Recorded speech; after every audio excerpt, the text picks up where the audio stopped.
ഇത് over expectation വേണ്ട. ഇത് ത്രൂ ഔട്ട് കോമഡി ആദ്യത്തെ സീൻ മോലിച്ചിരിക്കും എന്നുള്ളതല്ല. ഒരു ഫീൽ ഗുഡ് മൂവി ആവാൻ ഒരു കൊച്ചു സിനിമയാണ്. ഇതൊരു ഫീൽ ഗുഡ് മൂവി ആവാൻ ഞാൻ ശ്രമിച്ചിട്ടുണ്ട്. ഞങ്ങളുടെ ടാഗ് ലൈൻ തന്നെ സർക്കാസ്റ്റിക് ഫാമിലി ട്രീറ്റ് എന്നാണ്.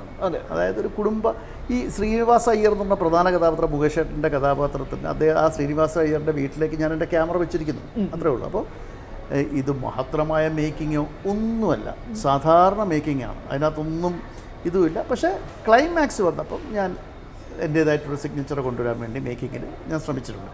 അതുവരെ കഥ പറഞ്ഞു പോവുകയാണ്, ശ്രീനിവാസ അയ്യരുടെ കൂടെ പോവുകയാണ്. അദ്ദേഹത്തിൻ്റെ മനോവിചാരങ്ങളിലൂടെ അദ്ദേഹം പഴമ ഇഷ്ടപ്പെടുന്നുണ്ടെങ്കിൽ എൻ്റെ ഷോട്ട്സുകൾ അതുപോലെ ആയിരിക്കും. അദ്ദേഹത്തിൻ്റെ കൂടെയാണ് ഞാൻ പോകുന്നത്. അദ്ദേഹം കാണുന്ന കാഴ്ചകളിലൂടെ, അദ്ദേഹം സഞ്ചരിക്കുന്ന വീഥികളിലൂടെ ഞാൻ പോവുകയാണ്. പക്ഷേ ക്ലൈമാക്സ് എത്തുമ്പോൾ സംവിധായകൻ്റേതായിട്ടുള്ള രീതിയിൽ ഞാൻ നോക്കിക്കാണുകയാണ്. അതാണ് ഈ സിനിമയിൽ വന്നിരിക്കുന്നത്. പിന്നെ ഞാൻ നേരത്തെ സൂചിപ്പിച്ചല്ലോ, അൾട്ടിമേറ്റ്ലി പ്രേക്ഷകരാണ് തീരുമാനിക്കേണ്ടത് ഈ സിനിമ എങ്ങനെ എടുക്കണം എന്നുള്ളത്. ഇത് ഞാൻ അവരെ നിരാശപ്പെടുത്താത്ത രീതിയിൽ ഞാൻ അണിയിച്ചൊരുക്കിയിട്ടുണ്ട്. കാര്യം എൻ്റെ മാത്രം കഴിവല്ല.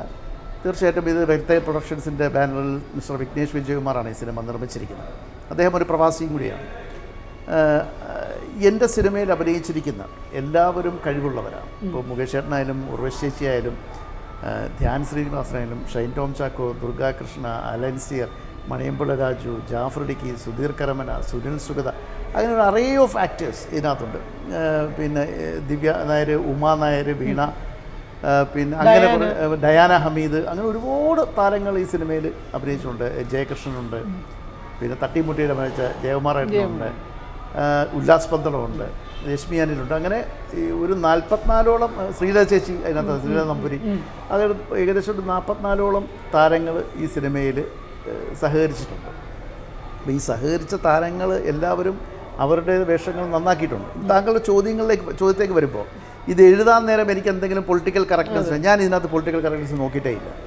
കാര്യം ഈ സിനിമ പറയേണ്ടത് ഇങ്ങനെയാണ്. ശ്രീനിവാസ അയ്യർ എന്താണോ, അയാളുടെ ചിന്തകൾ എന്താണോ, അയാൾ എന്ത് പറയുമോ എന്നുള്ളതിനെപ്പറ്റി എനിക്ക് ധാരണയുണ്ടായിരുന്നു. അത് നമ്മുടെ ചുറ്റും പല ശ്രീനിവാസ അയ്യർമാരും ഉണ്ട്, അവരെയൊക്കെ എനിക്കറിയാം. ആ ഒബ്സർവേഷനിൽ ഞാൻ എഴുതിയതാണ്. ഒരു തരത്തിൽ പോലും ഞാനൊരു പൊളിറ്റിക്കൽ കറക്റ്റ്നെസ് നോക്കിയിട്ടില്ല. ഏറ്റവും പുതിയ വാർത്തകളും വിശേഷങ്ങളും വിരൽ തുമ്പിലറിയാൻ സീ മലയാളം ന്യൂസ് എല്ലാ ഡിജിറ്റൽ പ്ലാറ്റ്ഫോമുകളിലും ലഭ്യം.